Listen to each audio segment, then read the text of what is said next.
Zee 24 तास एक पाऊल पुढे।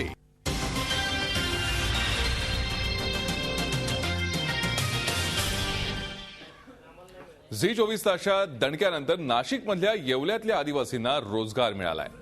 येवल्यातले आदिवासी रोजच्या 2 घासांसाठी औरंगाबादला जाऊन भीक मागत होते, आणलेल्या भाकरी वाळत घालत होते आणि त्याच शिळ्या भाकरी कित्येक दिवस खात होते। ही धक्कादायक बातमी झी 24 तासनं काल दाखवली होती। त्यानंतर शासकीय यंत्रणेत चांगलीच खळबळ उडाली।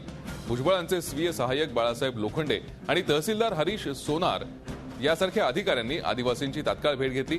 त्यांच्याकडे रेशन कार्डच नसल्याचं आढळून आलं। आता त्यांना रेशन कार्ड त्वरित देण्यात येणार आहे आणि 2 रुपये किलोनं धान्यही उपलब्ध करून देण्यात येणार आहे। तर दुसरीकडे डोंबिवलीतल्या भागशाळा मैदानावर दुकानं थाटून त्याचं व्यापारीकरण करण्याचा घाट घातला जात होता। तेही वृत्त काल झी 24 तासनं दाखवलं। अखेर आयुक्तांनी याची दखल घेतली आणि भागशाळा मैदानाचं व्यापारीकरण होणार नाही असं त्यांनी सांगितलं। त्यामुळे डोंबिवलीकरांनीही झी 24 तासचे आभार मानलेत। तर धुळ्यातही जुन्नरमधल्या मूकबधीर विद्यालयात झी 24 तासच्या दणक्यानंतर वीज आली आहे। झी 24 तास एक पाऊल पुढे।